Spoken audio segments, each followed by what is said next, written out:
Pemirsa dimanapun Anda berada, berjumpa kembali dengan kami dalam Mimbar Agama Katolik. Para pemirsa, akhir-akhir ini di tengah masyarakat kita banyak orang diresahkan dengan judi online maupun pinjaman online secara ilegal. Ada begitu banyak akibat yang dirasakan oleh masyarakat dan ini menjadi sebuah pembicaraan hangat dimanapun. Nah, para pemirsa, bagaimanakah judi online dan pinjaman online di dalam pandangan Gereja Katolik? Apakah ini sebagai sebuah bentuk dosa di abad modern ini?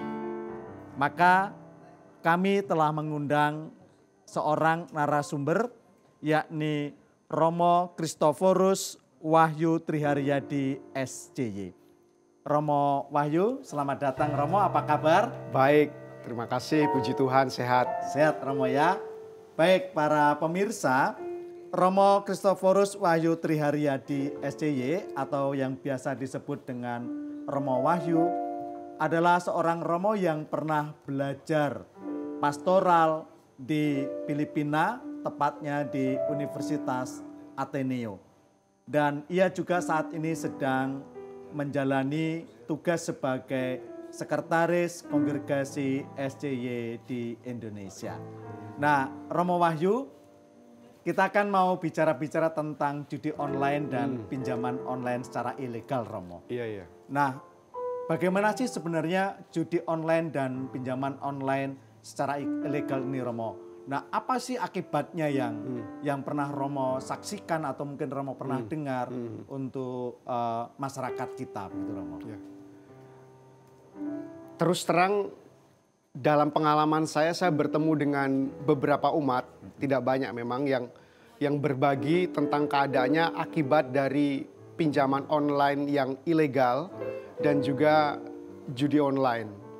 Nah, salah satu pengalaman yang pernah saya rasakan adalah tentang seorang anak yang di sekolah dibully karena orang tuanya itu sering dicari oleh apa ya namanya itu yang tukang menagih itu ya. Terus sampai-sampai anaknya juga didatangin di sekolah untuk ditanyakan di mana posisi ayahnya waktu itu. Maka salah satu yang dirasakan adalah anak ini jadi malu di sekolah. Orang tuanya dicari orang banyak, terus kemudian teman-temannya lihat membuli ya karena terjerat oleh situasi itu. Itu pengalaman yang menurut saya sungguh-sungguh tidak mengenakan untuk si anak. Yang melakukan bapaknya tapi anaknya yang menjadi sorotan. Lalu yang kedua pengalaman judi online itu yang jelas-jelas terjadi itu adalah ketika ada seorang ibu bersama anaknya datang menceritakan kepada saya bahwa sekarang habis-habisan yang dipunya oleh keluarga itu sehingga mengakibatkan kondisi keuangan dalam keluarga itu sungguh-sungguh kolaps. Dan dia meminta pinjaman kepada pihak gereja untuk menyekolahkan anaknya. Padahal ya dalam kehidupan sehari-hari secara ekonomi sebenarnya orang itu dipandang cukup. Tetapi karena ayahnya terlibat judi online maka yang terjadi seperti itu. Maka situasi ini sungguh-sungguh menunjukkan bahwa judi online itu bisa menyebabkan keluarga masuk dalam situasi yang rumit, sulit, dan bahkan mengakibatkan penderitaan. Baik Romo. Nah, jadi para pemirsa kita lihat bagaimana tadi menurut kesaksian dari Romo Wahyu bahwa judi online maupun pinjaman online secara ilegal ini akibatnya bukan hanya ditanggung oleh orang yang melakukan, benar. Tetapi juga orang-orang yang ada di sekitarnya, begitu benar. Ya. Entah itu keluarga, istrinya maupun anaknya, bisa jadi juga mungkin kerabat-kerabatnya atau kenalan yang lain, Romo ya.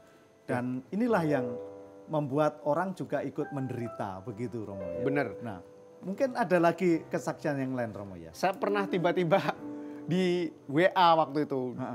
Ya, ditanya posisi orang ini di mana, saya nggak pernah kenal orang itu ya. Mungkin karena nomornya banyak di handphone saya ya, umat itu nggak saya kenal tapi dia tanya. Saya malah tiap hari ditelepon, ditanya posisi dia, apakah tahu di mana. Jadi salah satu itu membuat hidup orang lain itu terusik juga gitu ya. Saya nggak tahu menahu tentang hal itu tapi terusik. Jadi ini sungguh-sungguh menyebabkan saya terus tahu orang ini ternyata mengalami situasi yang tidak mudah waktu itu. Jadi ini menyebabkan orang lain jadi tahu tentang sesuatu, mohon maaf ya, hal yang buruk yang terjadi dengan orang itu.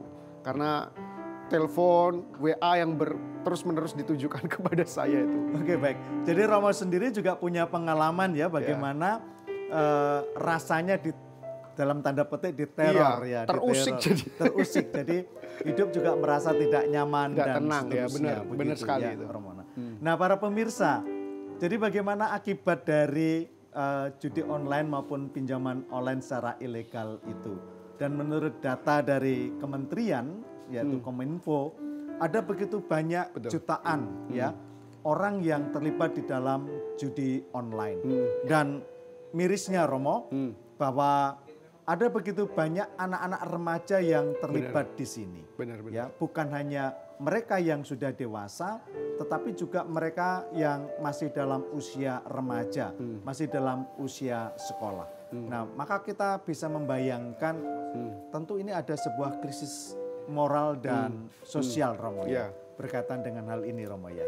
Nah, bagaimana Romo menurut Romo? Ya, sangat kentara. Saya secara khusus menyoroti tentang anak-anak muda yang fokusnya studi, sekolah, tetapi karena terlibat dalam pinjaman online ilegal atau judi online itu akhirnya fokusnya berubah.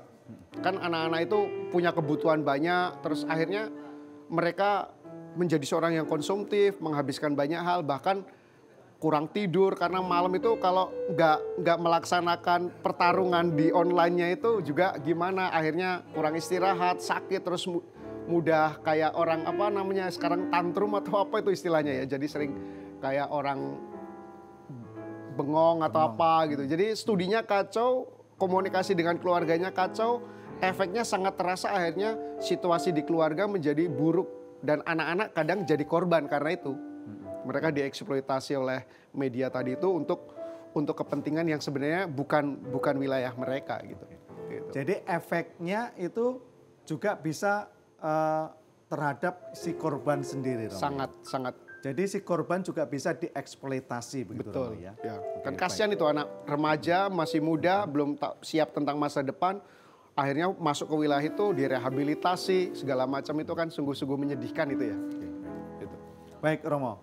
Nah, para pemirsa, jadi kita bisa melihat bahwa judi online dan pinjaman online secara ilegal ini memiliki sebuah efek yang sangat negatif terhadap kehidupan keluarga maupun kehidupan masyarakat dan juga di dalam kehidupan pribadi dari si korban itu.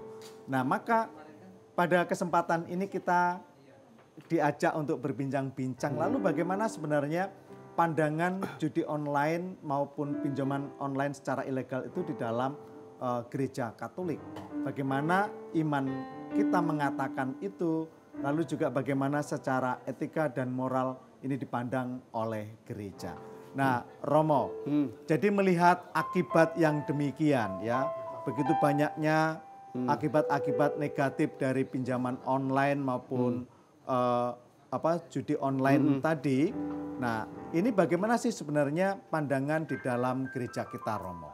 Nah, mungkin Romo bisa mengutarakan ini, menyampaikan ini kepada para pemirsa sehingga pemirsa punya sebuah pegangan di dalam kehidupannya nanti. Baik. Jadi kalau kita kembali ke dalam tradisi gereja Katolik, yang namanya ajaran itu selalu berangkat dari apa yang dikehendaki Tuhan untuk kita. Dan itu biasanya kita gali melalui kitab suci. Nah, di dalam kitab suci memang tidak secara eksplisit bilang tentang pinjaman online sama judi online, nggak ada karena mungkin waktu itu memang belum ada ya. Tetapi di sana dijelaskan dengan sangat gamblang bahwa Allah menghendaki agar kita itu sungguh-sungguh memperhatikan sesama kita secara adil. Nah, faktanya yang terjadi ketika orang masuk dalam situasi judi online atau pinjaman online, kadang kita menjadi tidak adil kepada sesama, merampas hak sesama. Harusnya itu miliknya anaknya, milik keluarganya untuk hidup, tetapi dipakai untuk kepentingan diri. Jadi Allah jelas-jelas menentang hal itu. Juga Allah juga jelas-jelas mengatakan bahwa hendaknya kita menggunakan apa yang kita punya itu untuk kebaikan sesama, untuk kesejahteraan bersama. Nah, ketika kita menghabiskan untuk diri sendiri, jelas itu akhirnya menyebabkan kita bukan hanya tidak adil tapi juga menjadi rakus. Nah, hal rakus itu kan jelas ditentang oleh Allah. Allah menghendaki kita supaya kita berbagi murah hati, memberikan kepada sesama, bahkan apa yang kita punya bisa menjadi berkat, tapi ini tidak, tapi untuk diri sendiri. Maka jelas-jelas dalam kitab suci diingatkan, janganlah kita masuk dalam tanda petik roh kerakusan, roh sungguh-sungguh ketidakadilan, bahkan untuk kepentingan diri sendiri, hawa nafsu. Itu jelas-jelas di kitab suci ditentang. Lalu gereja sendiri dalam perjalanan menimbang hal ini, bahwa setelah kita telaah, hal-hal macam ini ternyata menyebabkan orang menjadi justru semakin jauh dari Tuhan. Ya, mengapa jauh dari Tuhan? Karena waktunya habis untuk diri sendiri. Baik, Romo.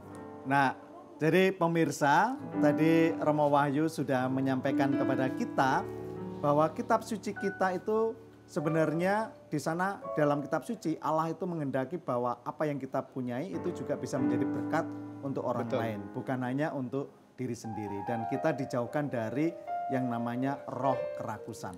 Nah, baik, kita akan mendalami ini nanti bersama dengan Romo Wahyu, tetapi kita akan berhenti sejenak untuk pesan-pesan berikut ini.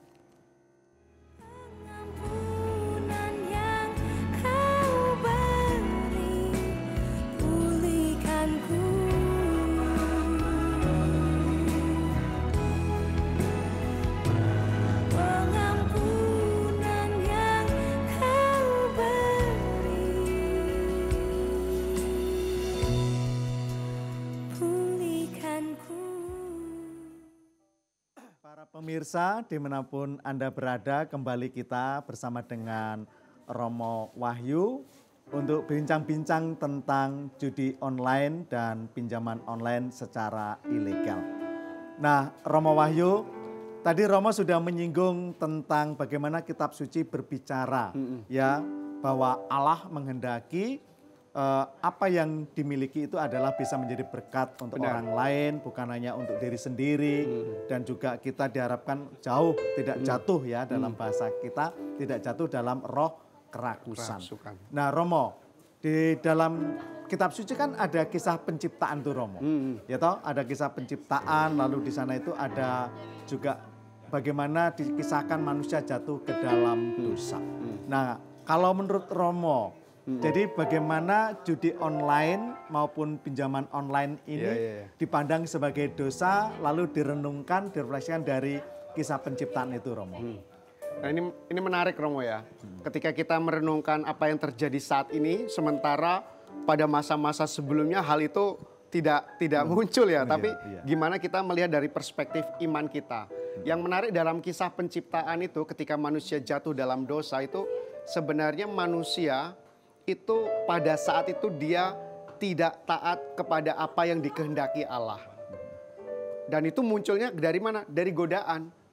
Godaan itu memancing manusia. Kalau kita lihat dalam kitab Kejadian itu kan ular mendekati si Hawa dan menawarkan sesuatu yang manusia itu pengen punya pengetahuan, pengen seperti Tuhan besar, pengen menjadi lebih sepertinya terpenuhi segala sesuatu. Dan itu godaan itu datang melalui celah itu, yang membuat manusia akhirnya mengabaikan apa yang menjadi kehendak Allah.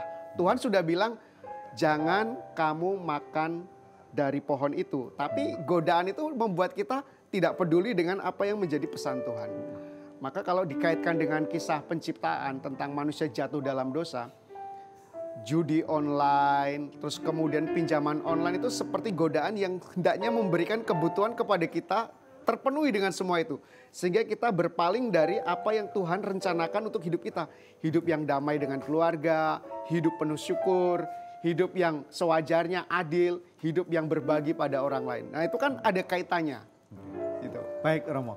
Jadi menurut Romo bahwa bagaimana godaan itu adalah godaan yang membuat orang itu berpusat pada diri sendiri. Benar banget. Jadi orang menjadi sangat konsumtif, orang hanya memperhatikan kepentingan diri sendiri, orang kemudian dalam konteks yang lebih luas lagi juga menjadi rakus, menjadi tamak. Itu kan semuanya dasarnya adalah karena keinginan diri ya, untuk memenuhi keinginan diri dan seterusnya. Nah, para pemirsa, bagaimana judi online dan pinjaman online secara ilegal menjadi sebuah bentuk godaan yang membuat manusia jatuh ke dalam dosa. Menjadi godaan karena hal inilah yang membuat orang kemudian berpusat pada dirinya sendiri. Orang hanya mau mencari kesenangan pribadi, kepentingan pribadi, sehingga melupakan situasi-situasi atau kepentingan orang lain yang ada di sekitarnya. Baik Romo, ini sangat menarik apa yang Romo sampaikan tadi ya, bahwa bagaimana orang kemudian menjadi egois. Orang kemudian menjadi sangat tamak, apalagi kemudian judi online dan pinjaman online secara ilegal ini membuat orang jatuh ke dalam situasi yang demikian. Nah, ini kan menurut kitab suci ya Romo. Lalu bagaimana gereja sendiri kemudian melihat hal ini di dalam ajaran imannya Romo? Nah, ini menarik juga diskusi tentang hal ini ya. Karena gereja berusaha untuk kemudian mengejawantahkan apa yang menjadi pewahyuan dalam kitab suci dalam kehidupan yang lebih real. Maka gereja melihat poin yang paling penting dari situ adalah bahwa ingat, godaan itu bisa membuat kita berpaling dari hal-hal yang membantu kita untuk hidup lebih baik, benar, dan sesuai dengan sabda Tuhan.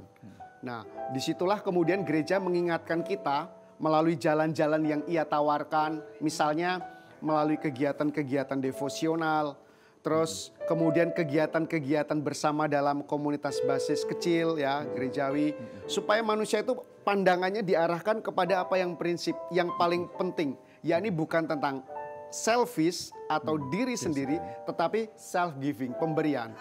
Tuhan Yesus itu kan datang untuk memberikan hidup. Maka kita meneladani seperti Tuhan Yesus. Maka gereja mengingatkan kepada kita seperti yang dikatakan dalam pendapat Bapak Paus Fransiskus, hendaknya hidupmu itu murah hati, hendaknya hidupmu itu berbelas kasih. Jangan kamu merampas apa yang menjadi hak orang lain, orang miskin. Bahkan kalau kita ingat, menyisakan makanan pun diingatkan oleh Paus Fransiskus itu sebagai dosa. Karena nasi yang terbuang itu pun sebenarnya dibutuhkan oleh orang-orang yang kelaparan. Apalagi ini jumlahnya besar, menyangkut uang yang bisa dipakai untuk penyelenggaraan hidup berapa tahun ke depan gitu ya. Jadi gereja dalam salah satu pendapat yang dikatakan oleh Paus Fransiskus, ini hendaknya menjadi perhatian kita. Gitu. Baik Romo, jadi gereja melihat bahwa judi online dan pinjaman online secara ilegal ini dari sisi moralitas Romo ya. Ya, betul. Dari sisi moralitas dan tanggung jawab dari setiap pribadi. Nah, para pemirsa, bahwa kehidupan kita sebagai umat beriman, kita tidak terlepas dari yang namanya tanggung jawab moral. Betul. Bahwa iman itu memiliki konsekuensi bahwa kita juga harus melakukan sebuah tindakan-tindakan seturut dengan standar moralitas apa yang diajarkan oleh Kristus sendiri. Nah, Romo, ini sangat menarik bahwa bagaimana standar moralitas kita itu adalah moralitas yang berbelas kasih. Moralitas yang juga mau berbagi. Moralitas yang peduli dengan juga kepentingan orang lain. Betul. Nah Romo, kalau kita mau mengkaitkan ini ya, judi online lalu dengan pinjaman online tadi berkaitan dengan tanggung jawab moralitas orang. Nah, ini kan juga di dalam ajaran kita juga ada Romo ya, dalam tradisi iman misalnya dalam janji baptis maupun dalam katekismus gereja Katolik ya Romo. Nah, ini bagaimana Romo? Ya, ini seperti kita diingatkan kembali ya, komitmen kita kalau mau beriman itu gimana ya. Memang kan salah satu yang diserukan bukan hanya menolak iblis, tapi segala perbuatan yang dibuat iblis itu kita tolak. Nolak iblis tapi kita melakukan perbuatan-perbuatan yang ditawarkan iblis itu juga kan belum menunjukkan komitmen kita untuk mengasihi Tuhan. Maka apa yang disebabkan oleh iblis itu misalnya kejahatan, bahkan perjudian, bahkan kepada hal-hal yang sifatnya goib ya, itu juga kan jelas oleh kita sebagai orang Katolik, saya nggak akan melakukan itu karena sekarang yang saya andalkan Tuhan. Maka komitmen dari awal untuk memberi perhatian kepada kasih kepada Tuhan, kepada keluarga. Mengapa keluarga penting? Kan kasih kepada Tuhan itu real dalam keluarga. Apa yang kamu lakukan kepada sesamamu yang paling kecil ini, kamu lakukan padaku. Maka mengasihi Tuhan itu konkret dalam sikap kita untuk menunjukkan kepada keluarga hakikat yang paling penting, yakni damai sejahtera, keadilan, cinta kasih, belas kasih. Jadi janji baptis Bahkan selalu kita baharu setiap Paskah itu mengingatkan kita, ingat komitmen kamu itu ketika menjadi pengikut Kristus itu apa, itu di situ ditunjukkan sebenarnya. Oke. Baik Romo, ini menarik Romo ya, bahwa komitmen kita kalau namanya menolak segala bentuk kejahatan yang ditawarkan oleh iblis, berarti ya segala macam bentuk kejahatan Romo ya. Nah, lalu kemudian para pemirsa, bagaimana Romo Wahyu juga menegaskan kepada kita, kalau kita mencintai Tuhan Allah, berarti juga kita diingatkan untuk senantiasa mencintai sesama kita. Nah ini hukum utama Romo ya. Betul banget. Hukum utama Betul yang banget. diajarkan oleh Yesus Betul. kepada kita Iya. semua. Cintalah Tuhan Allahmu, secara ringkas ya, cintailah Tuhan Allahmu dan cintailah sesama manusia seperti dirimu sendiri. Nah baik Romo. Nah ini sangat menarik bahwa bagaimana komitmen dalam beriman berarti juga bahwa kita memiliki sebuah tanggung jawab moral terhadap orang lain. Dan kita melihat bagaimana judi online dan pinjaman online secara ilegal akibatnya adalah membuat orang lain itu menjadi sengsara Romo ya. Dan ini yang bisa dikatakan sebagai sebuah dosa ya, sebagai sebuah dosa. Betul. Nah baik Romo. Kalau menurut Romo sendiri ya, itu bagaimana situasi yang ada, lalu apa yang sebenarnya digaungkan oleh gereja itu untuk berkaitan dengan judi online dan pinjaman online secara ilegal ini, Romo. Saya rasa ini sangat jelas ya dalam gereja Katolik, bahwa gereja itu dalam tugas pelayanannya kepada umatnya, orang-orang Katolik, hendaknya membimbing mereka pada kepenuhan kasih. Konkretnya dalam hidup komunitas gereja yang sungguh-sungguh akhirnya melaksanakan sabda Tuhan, kabar gembira. Maka yang pertama-tama harus diingat adalah keluarga itu menjadi basic kita. Itu adalah gereja yang paling kecil. Maka hendaknya dalam keluarga itu ditanamkan nilai-nilai tadi tuh. Bukan selfish tetapi justru self-giving. Dalam keluarga itu hendaknya juga diberi iklim supaya orang itu memiliki otonomi untuk memilih yang baik, benar, dan seturut rencana Tuhan. Nah itu kan keluarga punya peran penting. Dan itu gereja melalui keuskupan, paroki itu kan terus menyuarakan itu ya, supaya keluarga membangun itu. Nah gereja juga selain dalam keluarga memberi ruang dalam paroki, kesempatan-kesempatan pembinaan iman. Supaya orang itu memiliki daya tahan terhadap godaan. Karena memang kita sadar ya, godaan itu kalau kita hadapi sendiri nggak mudah. Betul, iya. Nah, maka komunitas, kenapa Tuhan menyelamatkan komunitas semua orang bersama-sama? Karena perlu saling tolong-menolong di situ. Maka komunitas paroki, komunitas gereja itu memberi ruang kita untuk lihat pilihan yang baik adalah ini. Ada kelompok-kelompok yang membuat kamu bukan hanya berpikir tentang dirimu, tapi ada hal-hal yang berkualitas yang bisa kamu lakukan untuk sesamamu. Pelayanan, pemberian diri, ya, kegiatan sosial, berbagi. Itu sungguh-sungguh melatih supaya kita nggak jadi rakus. Gitu. Terus baik Romo. Jadi para pemirsa, bagaimana yang ditekankan oleh Romo Wahyu tadi, keluarga dan komunitas itu menjadi salah satu benteng. betul Ya, Bang. benteng untuk mengatasi bahwa orang untuk tidak jatuh ke dalam godaan-godaan di abad modern, misalnya adalah pinjaman online ilegal maupun judi online. Nah ini sangat menarik Romo ya, bahwa bagaimana keluarga itu menjadi salah satu benteng, lalu kemudian komunitas juga bisa menjadi salah satu benteng untuk mengatasi ini semua. Nah mungkin Romo tadi mau menyampaikan sesuatu yang masih terpotong Romo, ya silakan Romo. Ya, tadi saya ingin mengatakan bahwa ketahanan diri menghadapi godaan itu harus dilatih. Gak bisa cuma diajarkan. Latihan itu apa? Ya latihan pengendalian diri, misalnya kita memegang handphone yang kalau 7 jam itu sudah ketagihan, mungkin satu hari 1 jam atau 2 jam ya. Terus keluarga juga mengingatkan dalam konteks yang kecil dihabiskan, ayo berbagi dengan adik. Terus dalam lingkungan gereja sangat-sangat kelihatan ya.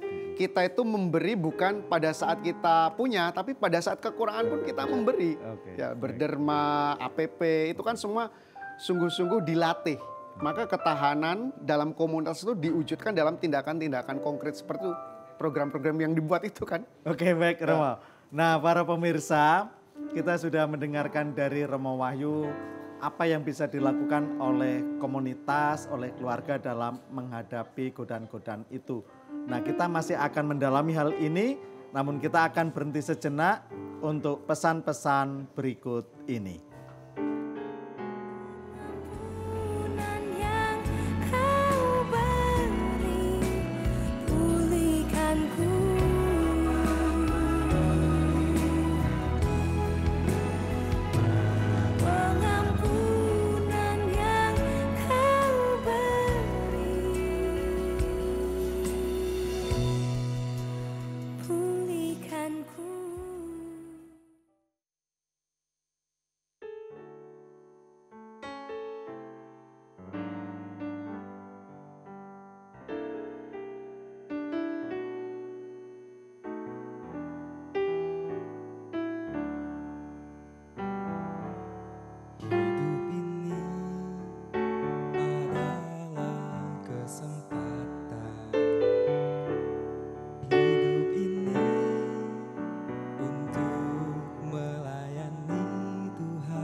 Para pemirsa dimanapun Anda berada, tadi bersama dengan Romo Wahyu, kita semua sudah diajak untuk melihat bahwa di dalam menghadapi godaan-godaan di abad modern ini, salah satunya adalah keluarga dan komunitas basis umat beriman itu menjadi benteng, menjadi cara kita untuk bisa menghadapi godaan-godaan itu. Nah, sekarang kita akan kembali bersama dengan Romo Wahyu untuk bersama-sama mendalami kembali apa yang bisa kita lakukan sebagai orang yang beriman di dalam menghadapi godaan-godaan, yakni judi online maupun pinjaman online secara ilegal di abad modern ini. Nah, Romo Wahyu, sering saya juga berjumpa nih Romo dengan orang yang pernah melakukan judi online, ya. Lalu mereka sering mengatakan demikian, Romo. Loh, kan aku menggunakan harta-hartaku sendiri. Aku yang mencari, kan? Jadi aku memiliki kebebasan nih. Aku memiliki kebebasan toh untuk menggunakan untuk apa saja apa yang aku cari, apa yang menjadi milikku, gak ada urusannya dengan orang lain dan seterusnya. Nah, artinya Romo, sering orang berpikir bahwa melakukan judi online maupun pinjaman online secara ilegal ini berkaitan dengan kebebasan dirinya. Ya, kebebasan dirinya sebagai manusia yang bisa melakukan apa saja. Nah, ini bagaimana nih Romo? Ya, ini memang di zaman ini kita harus akui gempuran dari pandangan-pandangan yang muncul dalam dunia saat ini kan membuat kita akhirnya berpaling ya dari apa yang menjadi prinsip hidup yang ditawarkan oleh Tuhan Yesus melalui gereja. Nah, yang disebut otonomi diri, kemandirian diri dalam bersikap itu kan tidak bisa dilepaskan dari yang berkali-kali saya katakan. Bahwa saya menentukan hidup saya tetapi secara baik, benar dan sesuai dengan apa yang menjadi warta Kristus sendiri. Dan warta Kristus dan kebenaran itu kan mengarahkan kita bukan untuk mengemupuk tadi itu 7 dosa tadi itu, kesombongan, ya kemudian hawa nafsu, kemudian kalau kita katakan kemarahan, dan yang paling penting tadi itu kalau berkaitan dengan judulnya kerakusan, ingin memiliki banyak hal dari itu. Nah ini kan yang menjadi titik tolak kita dalam, kalau kita katakan dalam bahasa sekarang literalisasi ya, pemahaman-pemahaman iman. Bahwa otonomi yang ditawarkan oleh Tuhan itu hendaknya justru membuat kita semakin bisa seperti Tuhan Yesus. Memberikan hidup bagi orang lain, bukan untuk diri sendiri lagi. Nah ini ada perubahan yang besar pada zaman ini, itu Mas. Baik Romo. Nah jadi menurut Romo bahwa kebebasan itu adalah kebebasan yang bukan hanya dalam pengertian kebebasan yang egois ya. Kebebasan yang individualis. Individualis dalam pengertian bahwa ya saya bisa melakukan kebebasan sebebas-bebas saya. Nah, rupanya kebebasan itu juga ada sebuah tanggung jawab. Begitu Romo ya, ada sebuah tanggung jawab. Nah, para pemirsa, bagaimana kita menggunakan kebebasan kita sebagai umat beriman, itu artinya bahwa kita sendiri juga menggunakan kebebasan dalam konteks tanggung jawab kita dalam hidup bersama dengan orang lain. Dalam konteks bagaimana kita sebagai murid-murid Kristus, kita juga memiliki tanggung jawab terhadap orang lain. Maka tadi yang Romo katakan tadi ya, ada dosa-dosa, ada kerakusan, ada ketamakan, ada hawa nafsu, ada kesombongan dan seterusnya. Nah ini justru yang menjadi semacam warning atau batas-batas kita di dalam melakukan tanggung jawab kebebasan tadi. Nah baik Romo, nah lalu kan sering sih ini anak-anak muda juga mengalami hal yang seperti ini Romo ya.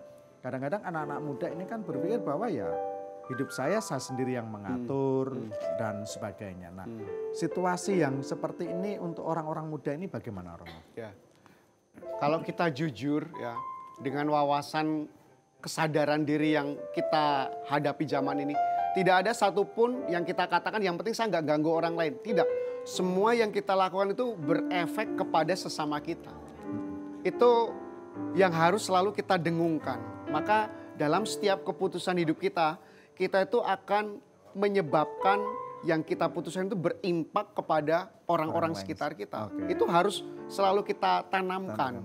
Maka tanggung jawab keluarga, gereja adalah mengingatkan ini. Ya, nggak bisa otonom itu berarti ya yang penting gua nggak ganggu lo, nggak bisa. Baik Romo. Nah jadi bahwa ketika orang berpikir bahwa saya bisa melakukan apapun itu juga sudah salah Romo ya.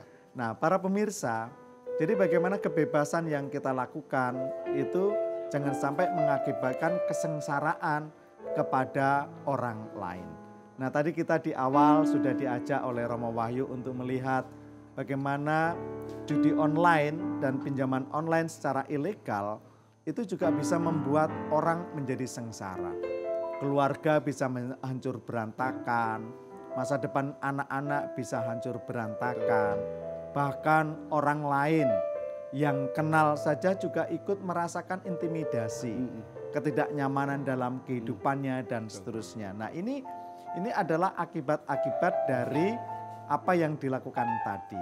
Nah akibat-akibat inilah yang kemudian bisa disebut sebagai sebuah dosa, mengakibatkan orang jatuh ke dalam dosa. Begitu Romo ya. Ketika orang melakukan sesuatu tanpa memikirkan akibatnya untuk orang lain. Nah baik Romo, ini sekarang kan kita lihat bagaimana ya banyak anak-anak muda, bahkan remaja yang terlibat di dalam judi online maupun pinjaman online secara ilegal ini Romo. Nah baik menurut Romo sendiri, dalam konteks gereja, dalam konteks komunitas basis, apa yang bisa dilakukan oleh orang-orang muda untuk bisa mengatasi hal ini, Romo? Godaan-godaan tadi itu.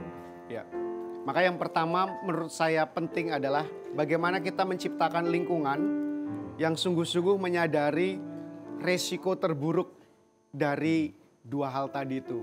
Baik pinjaman online ilegal maupun judi online. Itu resiko terburuk itu harus menjadi edukasi kita.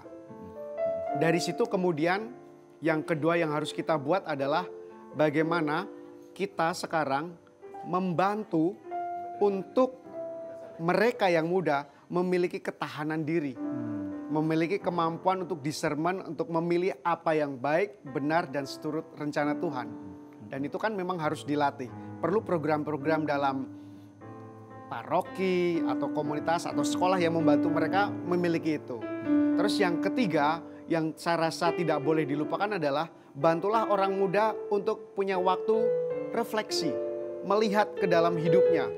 Efek-efek itu dan sikapku.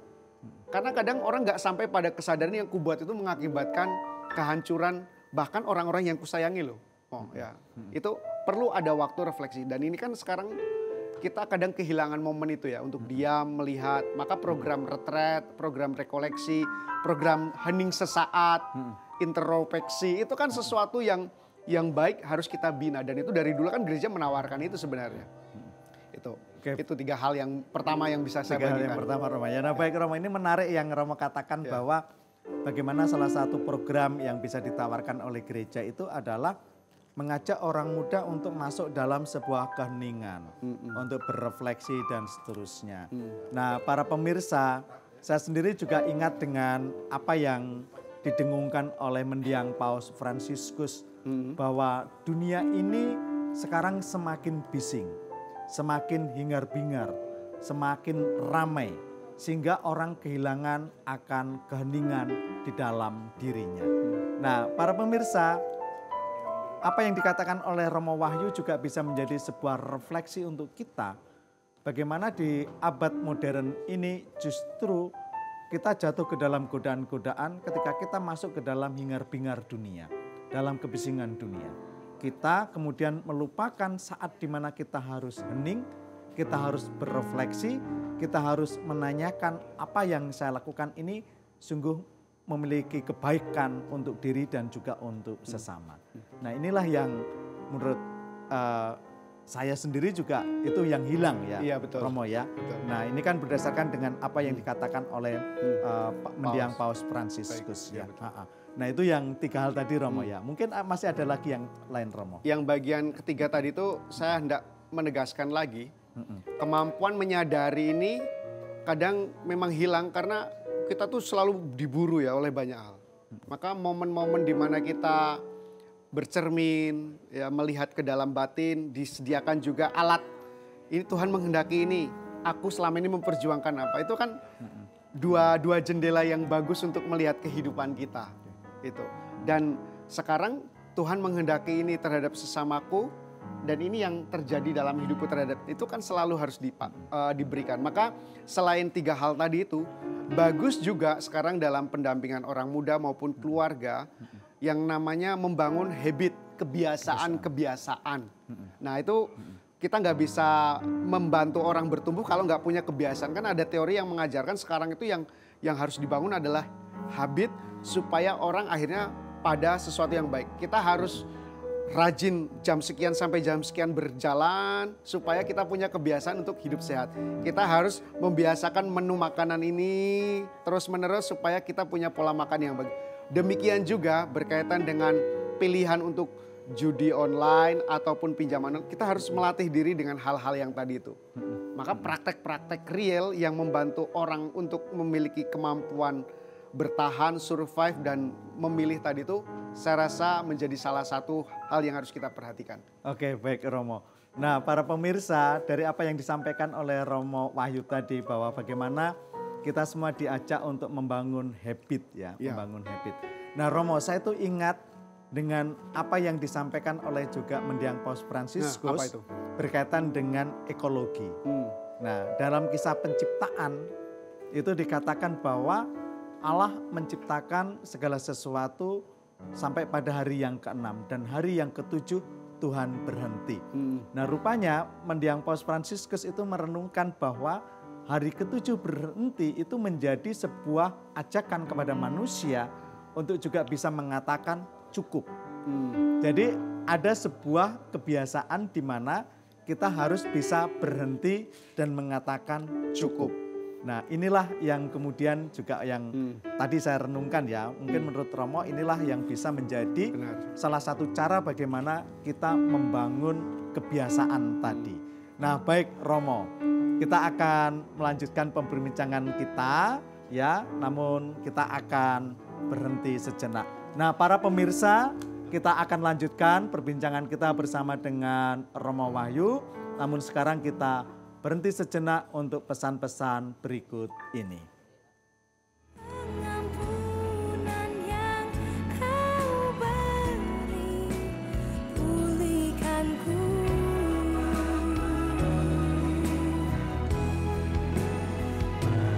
Pengampunan yang Kau beri, pulihkanku. Para pemirsa, dimanapun Anda berada, kita masih berlanjut dengan Romo Wahyu. Tadi dalam pembicaraan, Romo Wahyu juga sudah menyampaikan bagaimana kita harus membangun sebuah habit. Dan salah satunya adalah bagaimana kita harus bisa berkata cukup. Nah, Romo Wahyu, nah di dalam situasi dunia yang sekarang ini di mana dunia menawarkan budaya konsumtif ya.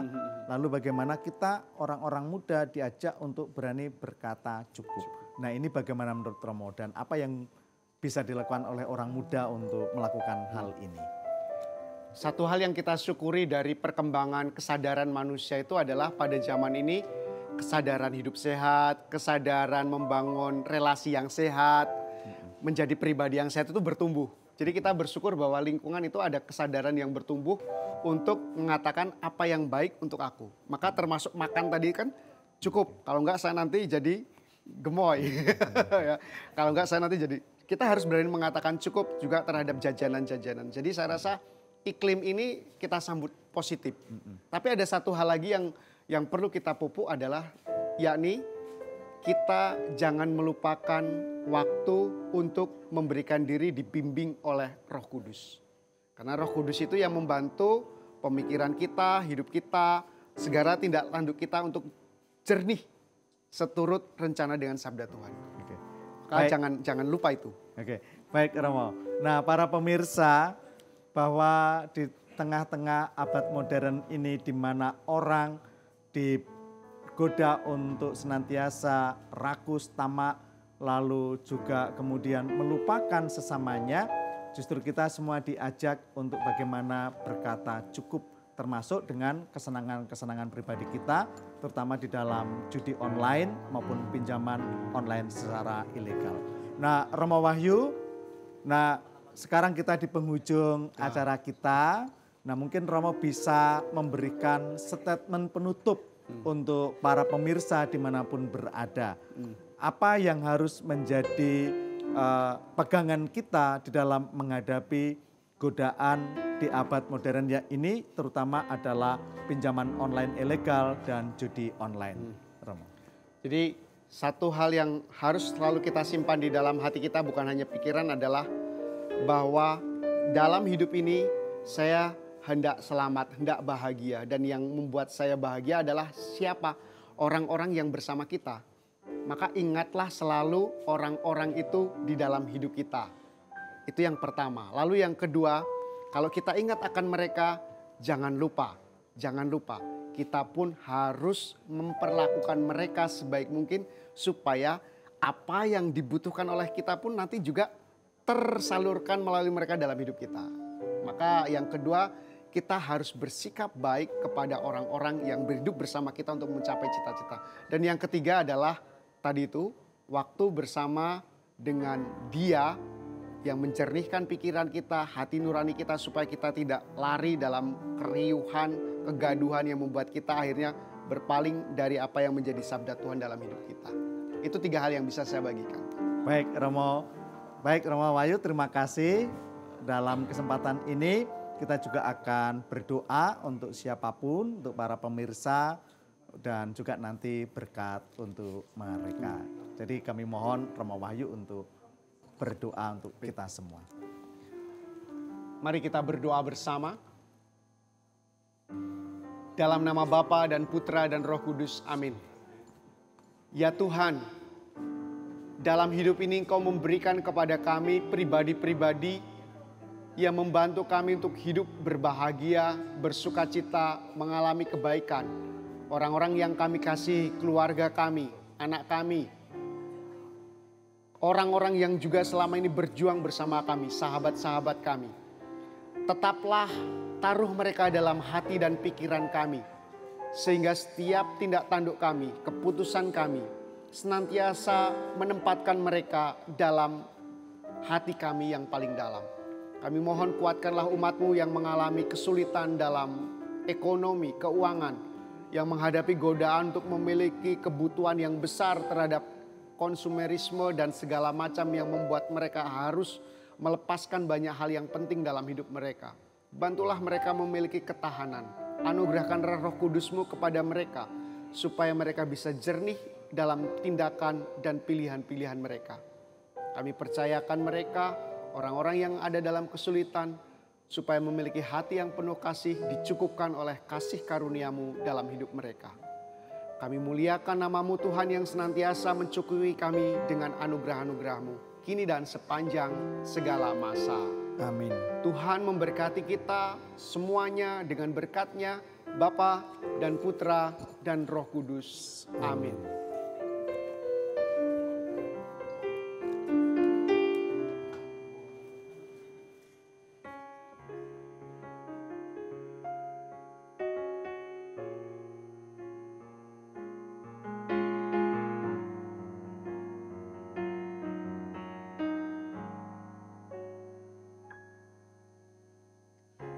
Kasih yang sempurna telah ku terima darimu,